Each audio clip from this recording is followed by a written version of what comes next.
Sveiki, pažiūrėkime, ar veikia mūsų skriptas, kurias mes instaliavome. Pradėsim turbūt nuo Animatic View. Užeinu aš į YouTube, paprasčiausiai surandu šuolio referencą. Jump Reference pasirinku.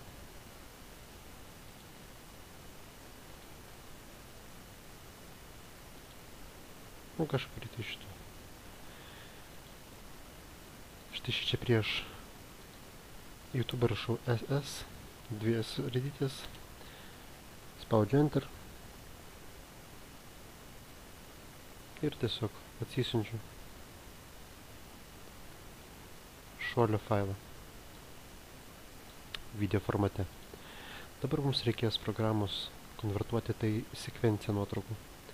Aš naudoju Free Video to JPG konverterį, Add Files, žinoma, Every Frame, spaudžiu Convert. Sukūrė už mane štai tokios skirtingus kadrus, bet čia pavadinimas ir dydis man nėra tinkamas. Reikia biškutį adaptuoti. Dėl to aš naudosiu tokį įrankį kaip Faststone Image Viewer. Jis yra nemokamas, atsiųstite. Pažymiu visas nuotraukas, spaudžiu Tools, Batch Converter,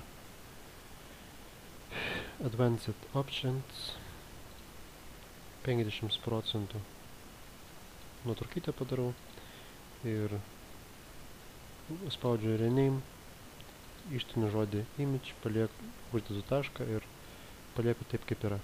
Tiesiog ištrinu žodį Image, spaudžiu konvertuoti, Yes. Už mus sukuria nuotraukytės.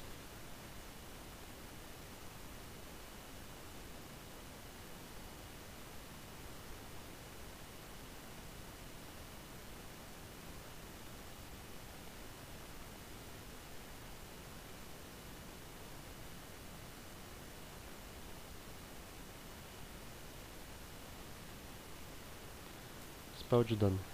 Pažiūrėkime, ar veikia. Užeikime į Maya. Spaudžiame mūsų skriptą. Animatic View Load. Surandame mūsų šuolį. Spaudžiame Open. Dėkime čia biškutį.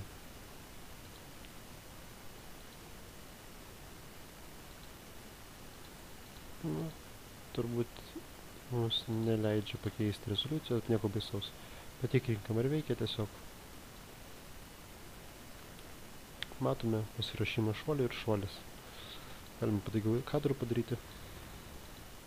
Pažiūrėkime. Reiškia, vat matome, nuo pasirašymo iki šuolio, bent jau šiuo atveju, praėjo kažkur tai 200 kadrų.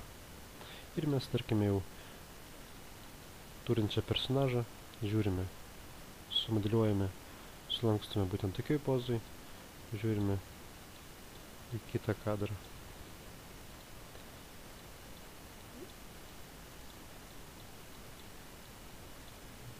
Paslinkimas šį čia darome, einam toliau, modeliuojame, kuris rankas iškėlęs, pritupė, breakdownas čia yra, na žinoma, šoka, kol nusileidžia vėlgi breakdownas, įsitęsia ir eina. Ir viskas. Mes turime animaciją. Mūsų nuostabiausias pirmas pluginas veikia.